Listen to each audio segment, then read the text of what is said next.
Live mula sa GMA Network Center. Ito ang 24 Oras. Magandang gabi po, Luzon, Visayas at Mindanao.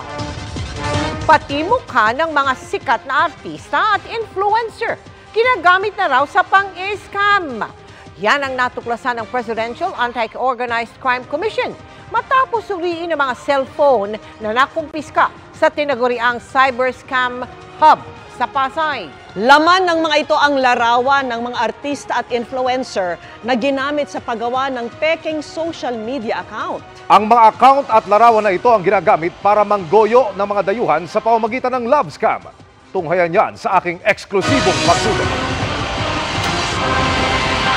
Sa isinagawang raid sa tinaguriang Cyber Scam Hub sa Pasay noong Agosto,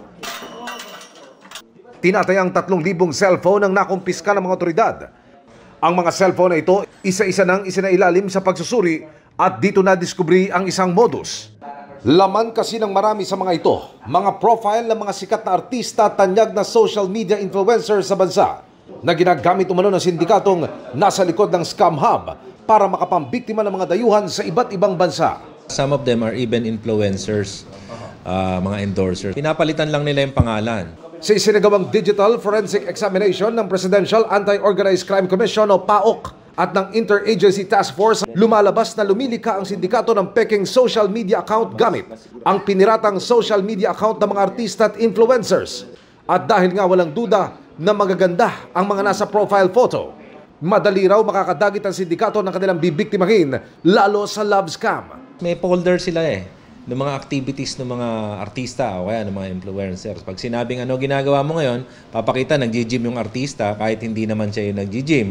Pag sinabi anong ginagawa mo ngayong breakfast, anong ulam mo, may folder sila ng mga pagkain. So pipili siya ron at tapos hanggang sa ma-inlove itong tao. Ayon sa PAOK, ang love scam ay isang klase ng modus kung saan nakahanap ng makakachat ang sindikato gamit ang peking profile.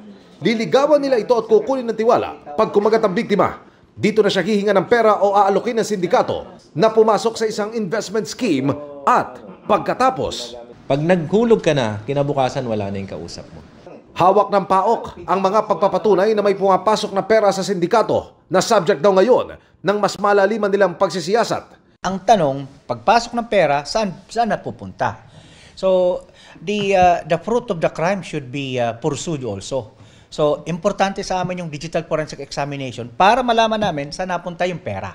Babala nila sa publiko para hindi mabiktima ng love scam. Ang profile nung mga binibiktima nila is 35 above. Pag nakita nilang medyo emotionally unstable, yung love life mo hindi maganda, yung mga panahon, pinapasukan ka nila. Dapat maingat tayo dun sa mga pinefriend natin sa online.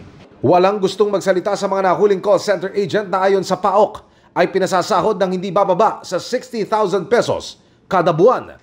Lumabas na rin daw ang deportation order ng nasa 180 mga dayuhan. Nakatakda na rin daw ipa-deport ngayong linggo ang nasa 20 iba pa. 89 na Pilipino at 24 na Chinese ang kinasuhan na ng paglabag sa Security Regulation Code in relation to Cybercrime Prevention Act. Nananatili sila sa BJMP facility samantala ang mga ipade-deport. Ang China po, once you're deported from the Philippines and brought there, kinakailangan din nilang imbestigahan.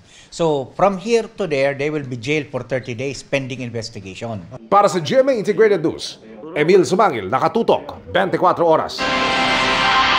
Wala pa ring 41 pesos na kilo ng regular milled rice sa ilang palengke sa ikalawang araw na pagpapatupad ng price cap sa bigas. Lugi na, naglibo-libong piso ang ilang retailer, pero wala pa rin ang pangakong ayuda sa kanila. Nakatutok sina Maki Pulido at Ian Cruz.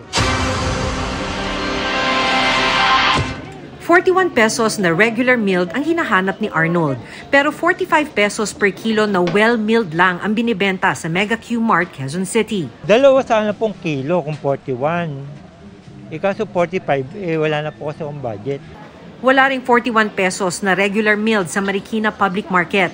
Sa presyong nakuha nila kahapon, 43 pesos per kilo ang puhunan, kaya binibenta ng 45 per kilo. Sa presyong ito, hindi na sila tutubo, mababawi lang ang expenses. Naghahanap kami before, pero ang mga range na ibinibigay sa amin is mga nasa 2.5 to 6 na ang per kaban. Pero sa totoo lang, sabi ng rice retailer ng Mega Q-Mart na si Christy Zara, ang binenta sa kanila sa presyo ng well-milled, dapat presyo ng regular milled. Pagka kinlasify mo, pasok lang siya sa regular mill. Naubos na kahapon ang 20 sako na stock ni Christy na binili niya ng 2,700 pesos kada kaban. Puhunan dito ay 54 pesos kada kilo, pero napilitan siyang ibenta ng 45 pesos. Lugi siya kahapon ng 9,000 pesos. Malaking bagay po sa amin yun. Dapat magagamit na namin yun sa puhunan namin, sa pagpapaikot namin. Sabi ng kanyang asawa, kung hindi mapalitan agad ng gobyerno ang lugi nila, magtatalbugan na ang mga checking ipinambayad nila. Yung mga checking namin, ipinakiusap namin na pag munang ipapasok, baka wala kaming maitinda. May 25,000 rice retailers sa Metro Manila pa lang. Inaayos lang daw ang listahan ng mga bibigyan ng 15,000 mula sa DSWD Sustainable Livelihood Program. Ang target ng pamahalaan bago matapos ang linggo nagdi-distribute na dito sa NCR. Kaya mabilisan talaga. Sakaling maplansya na ang lahat ng mga detalye, balak ng DSWD na sa palengke mismo ang payout. We work with the retailers associations and market associations. We can do naman the payout on site para hindi sila lalayo na sa kanilang lugar. Sa ilang lalawigan, pikit mata na rin daw ang mga retailer. Sa Batangas halimbawa, may mga napilitan ring ibenta sa 45 at 41 pesos ang well-milled at regular milled rice kahit nalugi. Sa Abra naman, mga premium grade rice na lang ang itinitinda sa ilang pamilihan na ang presyo ay naglalaro sa 52 pesos hanggang 56 pesos ang kilo. Wala raw kasing mapagkunan ng supply ng mas murang regular milled at well-milled na bigas. Sa Kalinan Public Market sa Davao City, may iilang tindahan na nagpatupad ng price cap sa regular na well-milled rice, ngunit mas mababa umano ang kalidad ng bigas kung ikukumpara sa mamahaling klase.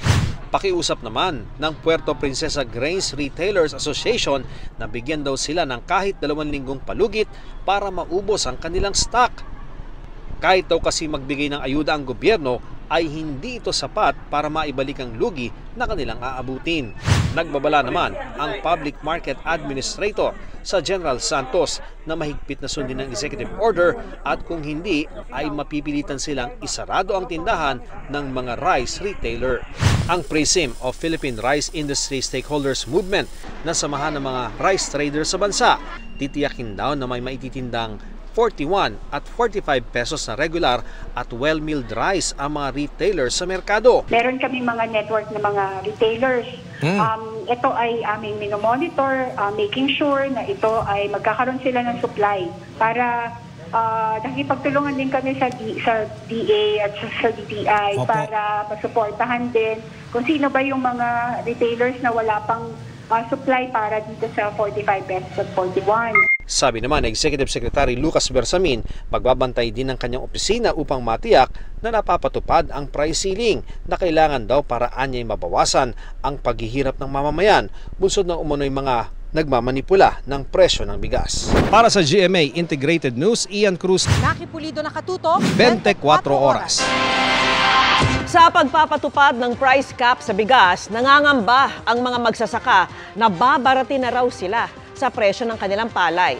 Magiging dagdag pasakit daw ito lalo't iniinda pa nila ang epekto ng nagdaang bagyo at habagat. Tinutukan yan ni Jonathan Andal.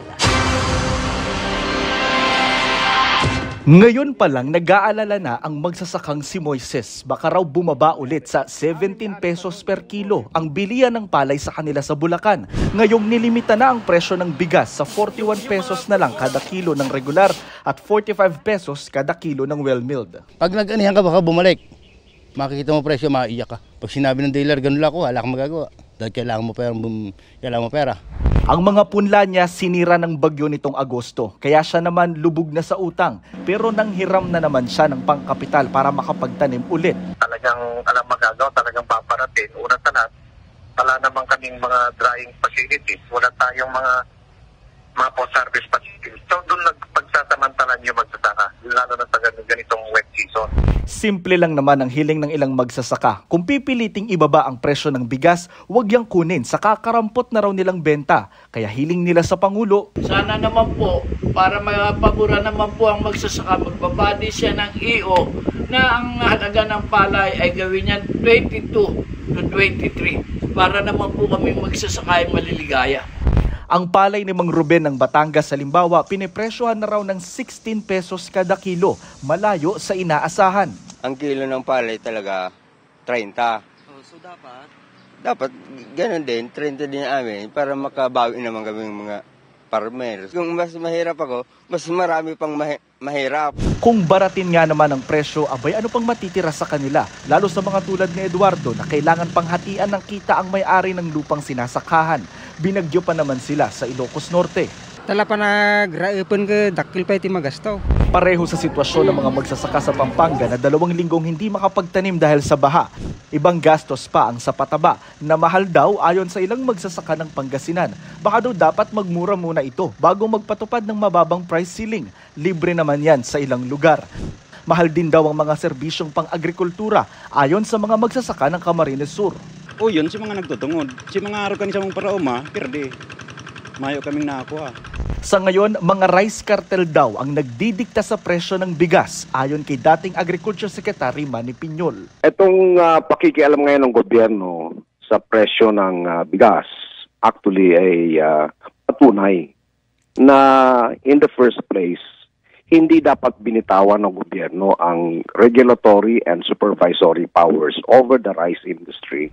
Habang naiipit pa rin sila, ang tulad ni Mang Moises ayaw raw maging magsasaka rin ang mga anak. Gusto ko lang matuloy sila sa pag-aaral para huwag na sila matulad sa akin magsasaka. Mahirap ang buhay magsasaka. Wag naman sana dahil kung ngayon pa lang hirap na tayo, paano na kung wala nang magsasaka at sa mga import na lang tayo aasa? Para sa GMA Integrated News, Jonathan Andal, nakatutok 24 oras.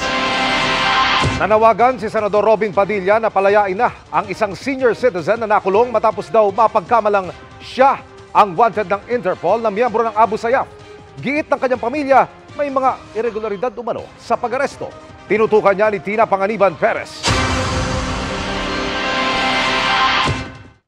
Ito si Muhammad Said alias Ama Maas, miyembro ng Abu Sayyaf na umunoy may 9 na warrant of arrest. Pero ito ang Muhammad Said na ikinulong sa Muntinlupa, isang tatay na senior citizen at babiyahe lang pa Malaysia noong August 10. Pero na-hold sa NAIA dahil may hit sa Interpol. Masdan po natin ang larawan ng sinasabing wanted Muhammad alias Ama Maas sa kaliwa at si tatay naman sa kanan. Kayo na po ang humusga kung iisang tao po yan. Ay kalayo-layo po talaga. Panawagan niya sa privilege speech na palayain na si Tatay Muhammad na meron daw certification mula sa NBI na walang derogatory record noong 2018 at 2019. Wala rin umano si Tatay sa Pilipinas na mangyari ang krimeng kinasangkutan ng wanted na miyembro ng Abu Sayyaf na matagal na umanong patay. Simula 2001 hanggang Oktubre 2011, ay nasa Saudi Arabia si Tatay. Ngunit ang nasabing krimen na kinasasangkutan ni Ama Maas ay naganap noong July 2011. 2016 pa lamang ay lumabas na ang mga balitang napatay na sa engkwentro si Ama Maas. Nakakulong pa rin si Tatay Muhammad na nangangayayat daw ayon sa kanyang anak. Gusto namin pumasok. Siyempre walang kasalanan yung tatay namin. Bakit sa Interpol nandun pa yung pangalan niya? Okay lang kung totoong suspect yung papa namin. Eh hindi. Kinwestiyon din ng pamilya kung bakit nakumpleto bigla ang impormasyon sa warrant na wala raw noong unang arestuhin ng ama noong 2018 at ang nilagay raw na impormasyon ay ang sa kanyang ama. Nung nakuha nila yung passport ng tatay ko, doon nila kinumplito yung papel ng suspect na ang nilagay nila yung middle name ng tatay ko. Sino yung magulang ng papa ko, taga saan yun. Sino po kaya ang sa tingin nyo nagdoktor? Siyempre, yung po immigration. We have no way po of editing or adding to it. Yung kanyang previous passport number po, ay nagmamatch doon po sa nakalagay doon sa Interpol Red Notice. Lumalabas siya po mismo yon because of all the details that have been included. Kompleto po yung nakuha natin na record. Pati kaya litrato, nag-match din? Doon po sa Interpol record, meron pong maliit na picture na medyo pixelated pa po. So since lahat naman po ng other details nag-match, we forwarded po the case to the appropriate local law enforcement agency. Hindi lang daw si tatay ang pwedeng may kapangalang wanted, kaya payo ng Bureau of Immigration. Get a certificate of not the same person from the Bureau of Immigration. Yan po ay kinukuha sa ating main office.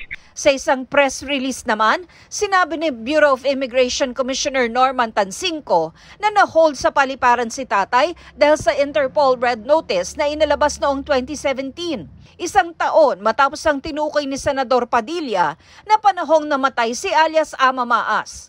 Wala raw silang kapangyarihang arestuhin ng isang Pilipino, pero kung may hit, may sinusundan daw silang proseso. Sinisika pa namin makuna ng pahayag ang NBI. Para sa GMA Integrated News, Tina Panganiban Perez, nakatutok, 24 oras. Tapusin na ang binubuong Code of Conduct sa South China Sea. Isa yan sa panawagan ng Pangulo sa ASEAN Summit na pinaburan naman ng Japan at South Korea. Sagot ng China, huwag magkampihan. Nakatutok live si Ivan Mayrina. Ivan? Yes, Mel, sa harap ng kanyang mga kapwa-leader sa ASEAN, nanindigan si Pangulong Bongbong Marcos na dapat masunod ang international law sa South China Sea at hindi hayaang makompromisong kapayapaan sa rehiyon dahil sa ambisyon ng ilan na maghari-harian.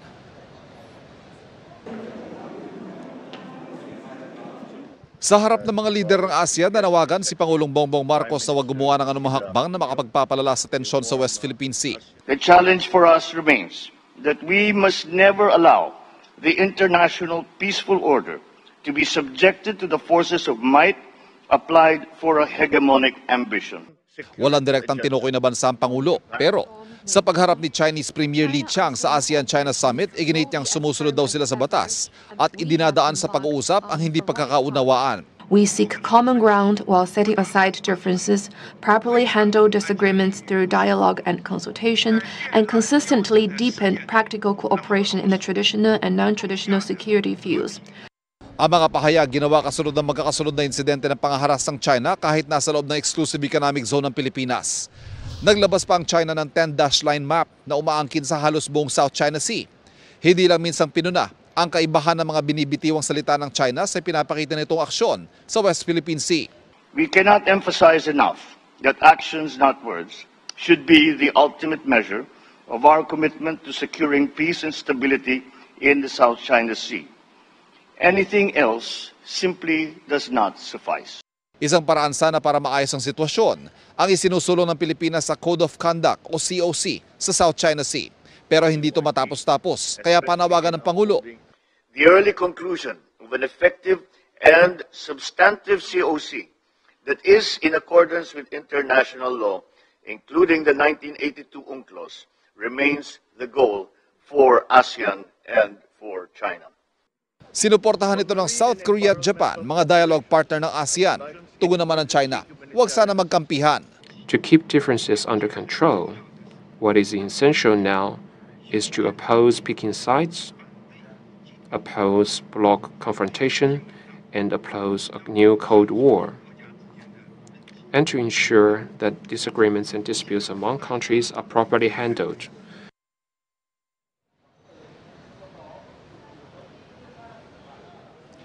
Samantala, Mel, nagkaroon ng one-on-one o bilateral meeting si Pangulong Marcos kay Canadian Prime Minister Justin Trudeau at kinilala ni Trudeau ang malaking ambag ng lumalaking Filipino community sa Canada at inimbitahan niyang bumisita ang Pangulo sa Canada sa susunod na taon. Samantala, pinuna naman ang mga larawan na lumabas online kung saan makikitang baliktad ang watawat ng Pilipinas sa nangyaring bilateral meeting. Ayon sa Department of Foreign Affairs, honest mistake ito at wala raw kasalanan ang protocol officers. Samantala, si Vice President Kamala Harris naman ang naging kinatawan ng Amerika sa ASEAN-US Summit kung saan nagpahayag ng suporta ang Amerika sa ASEAN at pinagtibay nito ang commitment sa pagpapaunlad ng rehiyon.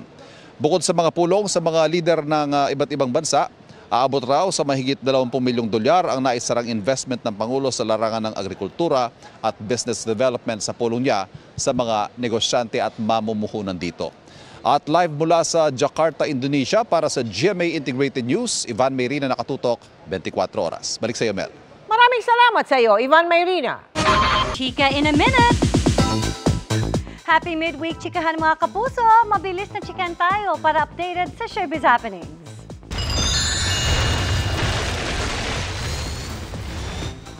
Isa ka ba sa mga napawaw sa latest power ng Voltes 5 robot? Yan ang tank mode na ini-reveal sa huling Martes ng Voltes 5 Legacy kagabi. Sa isang post ni Direct Mark Reyes, ilang Japanese fans ang nagulat sa eksenang tank mode na toy original at wala sa OG anime series. Kapit pa sa Ultra Electromagnetic finale dahil makikilala na rin natin ang pinakamalakas at pinakahuling beast fighter na kakaharapin ng Voltes team. Siya si Godor, ang God of War. The future is looking brighter for our abot kamay na pangarap and sparkle star Jillian Ward. Dahil sa kanyang ever-growing power and influence, siya na ngayon ang kinikilalang star of the new gen. Congratulations, Jillian! You've been waiting years sa pila para sa isang kape. Sakto ngayong rainy season and bed weather ang bagong parody na hatid ni comedy genius Michael V.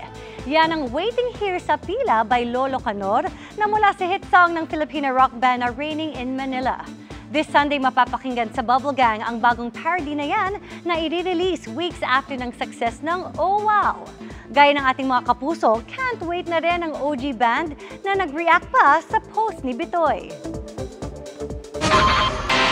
Sa unang pagkakataon, itinanggi ni dating Pangulong Rodrigo Duterte na ipinangako niya sa China ang pagtanggal ng BRP Sierra Madre sa Ayungin Shoal. Nakatutok sina Joseph Morong at Cedric Castillo. I did not discuss anything about territory. Yan ang sagot ni dating Pangulong Rodrigo Duterte sa mga nagtatanong kung siya raw ba ang Pangulong nangako sa China na tatanggalin ng BRP Sierra Madre na nakasadsad sa Ayungin Shoal. China ang nagpalutang na may ganyang pangako pero walang pinangalan ng Pangulo. Nauna nang itinanggihan ni ng dating Pangulong Joseph Estrada at Gloria Macapagal Arroyo. Ang Sierra Madre, sabi ng Pilipinas, ay atin, yung area na yan. So, let it just remain there. I said I will not give an inch actually.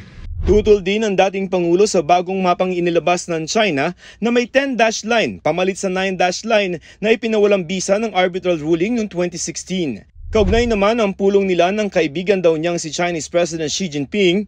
It does not include what is the interest of my country. Yung territory natin is non-negotiable. Friendship is one, alliance is another one, but the territory itself must be ours. Hanggang kaninang umaga ay may 15 Chinese maritime militia vessels at isang China Coast Guard vessel pa sa Ayungin, batay sa mga satellite image na hawak ng maritime security expert na si Ray Powell. Nasa Ayungin pa naman ang BRP Sierra Madre na buwan ang pinapadalhan ng supply ng gobyerno. Two of their militia ships sitting outside the entrance to Ayungin Shoal for a couple of days now. May namataan ding 5 Chinese maritime vessels sa Sabina Shoal na ngayon na lamang daw ulit nangyari. And I think mostly what they're doing there is they are establishing their presence. And Sabina Shoal is really the closest that we see them get to that Palawan coast. Dahil halos 78 hanggang 80 nautical miles lamang yan sa mainland Palawan at mas dikit sa bansa kaysa Ayungin o Scarborough Shoal ng Zambales na bahala ang munisipyo ng Kalayaan. Nagpasa na sila ng resolusyon para kondinahin ang mapang may 10-dash line na ibibigay sa Pangulo at DFA. Nakapaloob kami dun sa 10-dash line eh. Ang ibig sabihin ba nun, kami ay hindi munisipyo ng bansang Pilipinas? Ayon sa maritime security expert, kung may mga militia vessels man ng China sa bahagi ng West Philippine Sea, yan daw ay para ipakita na may kontrol sila sa lugar, bagay na pwedeng tapatan ng mas madalas na mga resupply mission ng Pilipinas. Dahil daw sa mga militia, hindi na makapunta ang mga mangingisdang Pilipino sa mga dating pinangingisdaan nila. Hinaharang hinaharas. Yung tinatawag namin secret island na pinipiknikan din, hindi na rin inaalaw for some time, mga ilang years, hindi na pinapapunta doon kahit civilian.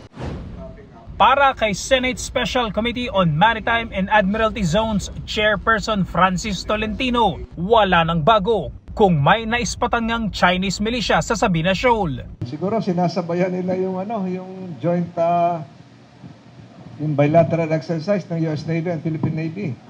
Nandun yung BRP Jose Rizal at saka yung Johnson ata. So baka titingin-tingin sila. Inakda ni Tolentino ang isa sa 7 panukala na layong linawin, ilatag at pagtibayin ng batas ang nasasakupan ng bansa. Pero ang tanong, kikilalanin naman kaya ito ng China? We don't expect, as they don't recognize the arbitral ruling, but again, we will be asserting something that will have a legal basis, because you will now be domesticating international law. Pinag-aaralan din daw ng Special Committee ang pagpapanukala na magkaroon ng isang archipelagic sea lane. Dedicated na lang po yung sea lanes para po madaling ma-monitor ng Philippine Coast Guard, ng Customs, ng Immigration, alam kung saan nadan. Para sa GMA Integrated News, Cedric Castillo. Joseph Morong, nakatutok 24 oras. Tila nangangamatis na rin sa paglobo ang presyo ng kamatis sa ilang pamilihan. Ang per kilo, mas mahal na raw sa tilapia at manok. Nakatutok si Bernadette Reyes. Ensalada, sarsyado, mechado at afritada. All year round na patok sa mga Pinoy ang mga putahing may kamatis. Pero lalo na siguro sa palapit na Kapaskuhan. Kaya paano na lang ngayong ang kilo ng kamatis mas mahal pa sa kilo ng tilapia o manok base sa monitoring ng Department of Agriculture. Nasa 160 hanggang 200 pesos na yan. Ang diskarte raw ni Aling Eva, dati sa 2 itlog, pwedeng 4 na kamatis. Ngayon, isa na lang na ilalagay namin. Sa taas ng presyo ng kamatis ngayon, patingi-tingi na lang kung mamili ang ilang mga consumer. Sa 220 pesos kada kilo, pumapatak na ang isang piraso ng kamatis depende sa laki, nagkakahalaga ng 20 pesos. 240 pa nga ang kilo ng kamatis o 24 pesos kada piraso sa pwestong ito sa Marikina. Dati nakakuha sila sa 1 kilo, nung mura-mura. Ngayon, 1/4, padala 2 piraso. Hindi raw kaya ng budget. Yung galing sa Nueva Ecija, malayo na yung pinagdadalan. Mahal pa ang gasolina. Tracking pa. Pag mahal ng kamatis, kailangan nalulutuin nyo yung hindi masyadong kailangan yung kamatis. Yung kaya magigisa kayo, isa lang gagamitin nyo. Nasa hanggang 85 pesos lang ang kilo ng kamatis noong Hulyo. Pero dumoble sa hanggang 160 nitong Agosto at lalo pang nagmahal nitong Setyembre. Sa latest inflation report ng Philippine Statistics Authority, gulay gaya ng kamatis ang isa sa pangunahing dahilan ng pagtaas sa inflation rate sa 5.3%. Karaniwan daw yan tuwing bumabagyo ayon sa Bureau of Plant Industry. Ang ating pong response dyan sa DA ay on the production side, kami po ay nag-i-implement ngayon ng mga sheltered growing, greenhouse farming. Pinag-aaralan kung saang lugar at anong buwan dapat nagtatanim ng partikular na gulay para sapat ang supply kung in demand at hindi sayang kung kakaunti ang demand. Para sa GMA Integrated News, Bernadette Reyes, nakatutok 24 oras.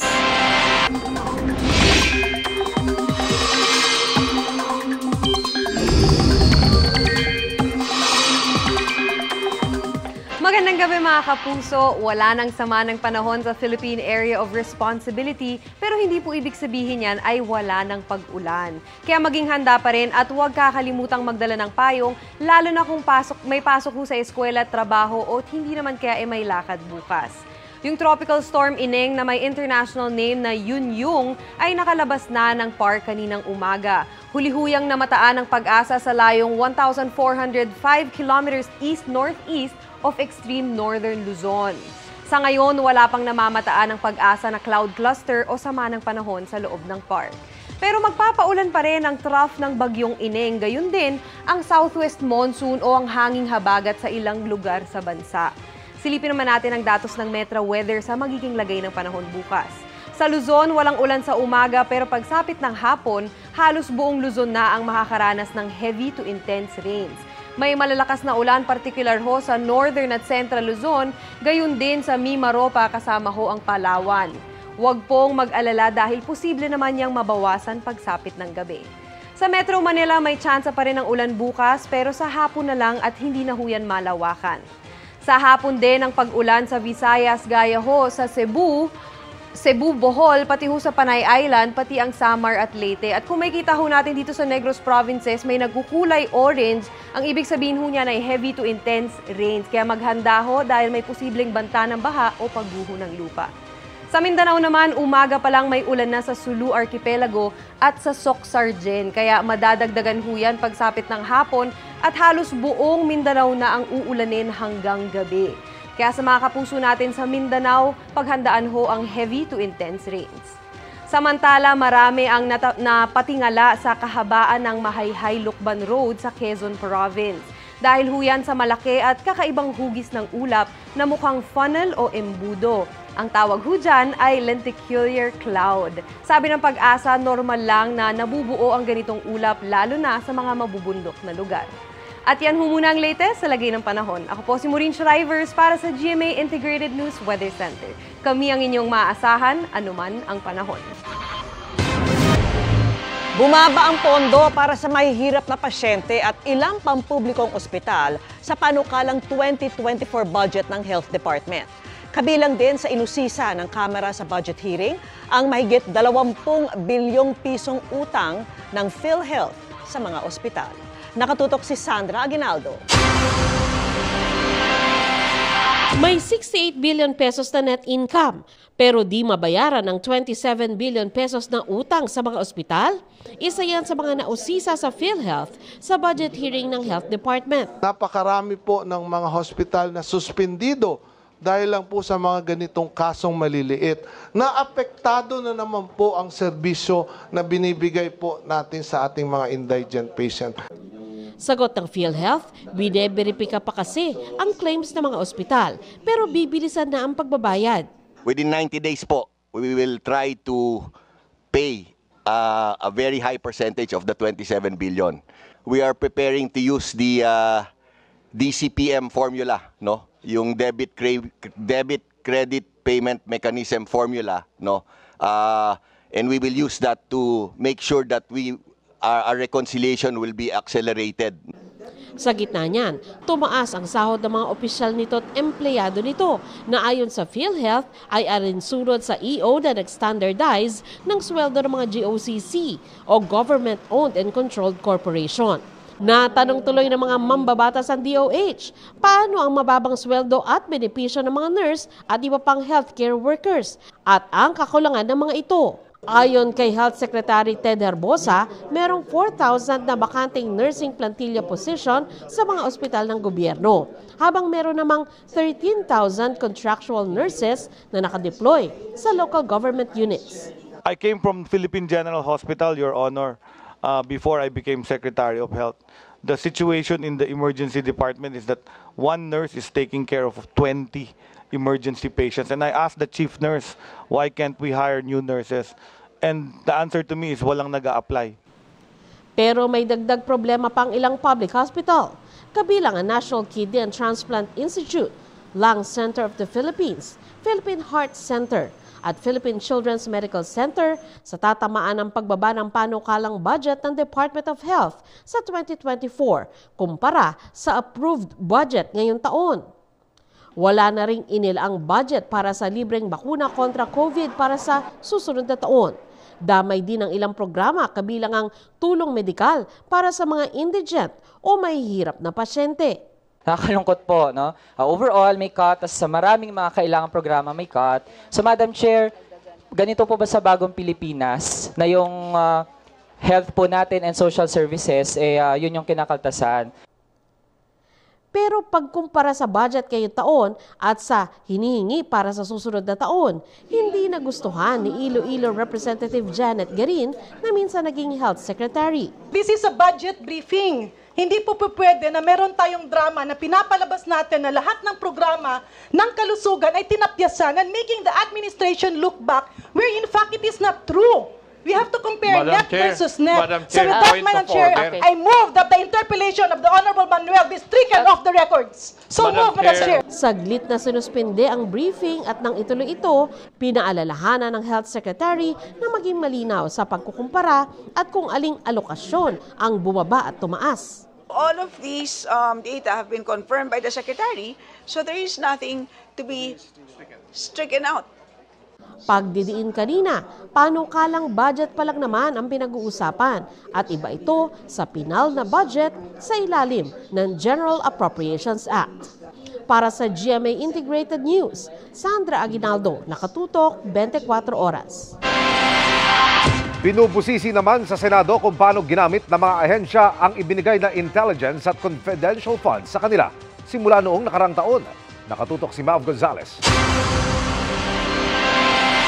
Sinimulan kanina ng Select Oversight Committee ng Senado ang pagbusisi kung paano ginugol ng mga ahensya ang kanilang intelligence at confidential funds para sa taong 2022 hanggang 2023. Kanina, binuksan ang report ng Office of the President at ayon kay Senate President Mig Zubiri, wala raw silang nakitang questionable. Most of what we saw were actually in aid of anti-drugs, anti-human trafficking, yung anti-terrorism, dealing with tipsters, yung nagbibigay po ng tip, tapos informants at meron pong corresponding parang reward. Things like that, which I think is very important. Kailangan natin gawin yun at very successful as the report is very thorough. Ayon kay Zubiri, nagsumiti na ang mahigit 20 ahensya ng kanilang report. Nire-report din sa Commission on Audit ang paggastos sa intelligence at confidential funds. At dahil sensitibo raw ang impormasyon sa mga report, hindi raw ilalabas sa publiko ang laman ng mga dokumento. Ayon kay Zubiri, hindi lang puro para sa national security ang pondo. Ang agency na ginamitan yan for removal of informal settlers from their area, giving them assistance and relocation sites. So, it doesn't exactly have to be, I guess, terrorism in nature or national security in nature. Yan ang paggamit nila. Yan ang paggamit nila. Now, it is up to us to decide in the committee kung tama ba yung paggamit nila noon. Nasilip na rin daw nila ang report ng Office of the Vice President pero hindi pa nasinsin. Naglabas naman ng pahayag ang Office of the Executive Secretary o OES tungkol sa paglilipat ng 221 million peso confidential fund mula sa Office of the President papunta sa Office of the Vice President tong nakaraang taon. Ayon sa OES, otorisado ang Pangulo na maglabas ng pondo para sa mga bago o kagyat na aktibidad ng mga ahensya ng gobyerno, alinsunod sa Special Provision No. 1 ng Fiscal Year 2022 Contingent Fund. Kabilang daw sa ni-request ng OVP ang 96.4 million pesos para sa financial assistance and subsidy at 125 million pesos para sa confidential funds ng bagong tayong satellite offices. Para sa GMA Integrated News, Mav Gonzalez, nakatutok, 24 oras. Pinagbibitiw sa pwesto ng mga kasapi ng UP Diliman Department of Broadcast Communication si Movie and Television Review and Classification Board Chairperson Lala Soto. Kasunod ito ng pagpapataw ng MTRCB ng 12-day suspension sa noontime show na It's Showtime na anilay nagpapakita ng kakulangan sa kapatiran ng MTRCB. Ayon pa sa pahayag, ang mga binitawan daw na mga salita ni Soto ay nagpapakita ng kawalan ng objectivity. Tinawag din ng Broadcast Department na unnecessary o hindi kailangan ang umunoy pangingialam ng board sa mga TV program. Paurong na hakbang daw ito na nagpapakita ng tendency ng board na mang-censor. Pagbaliwala rin daw ito sa mga manggagawang maapektuhan ng suspensyon. Iginit din nito ang pag-abolish sa MTRCB o kaya ay gawin itong isang ahensyang nagsusulong ng kritikal, matalino at mapagpalayang media. Sinubukan po ng GMA Integrated News na makuha ang panig ni Soto at ng MTRCB pero ayon sa kanyang tanggapan, no comment sila rito. Ibang version ng David Licauco ang mapapanood sa upcoming limited series na Maging Sino Ka Man starting next week. Bukod sa fit body, tinutukan din daw ni David ang kanyang mental health. Makichika kay Katatibayan. Macho at maangas. David Licauco version 3.0 is real at dapat abangan sa TV adaptation at reimagined special limited series na Maging Sino Ka Man. Sa trailer pa nga lang, may pasilip na sa physique ni David. Kaya kahit off-cam o break time, nag-exercise talaga si David para mapanatili ang pagiging fit. Well, personally, don't want to waste time. Even if now I'm in taping, I make sure na may ginagawa ko and try to be as productive as I can be. Bukod sa physical health dahil sa iba't ibang stunts and action scenes, top priority rin ni David ang kanyang mental health.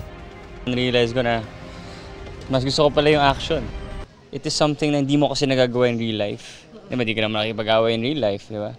So, well, it's just different and maganda yung may bago sa buhay. Hindi na nga raw niya iniinda ang mga minsang hindi maiiwasang masaktan sa mga action scenes. Minsan, mas-strain yung likod mo kasi takbo ka ng takbo and talon-talon and knee mo minsan medyo mag-stiff the next day. Masakit yung katawan mo the next day. So, yun yung masaya kasi gusto ko yung ganun.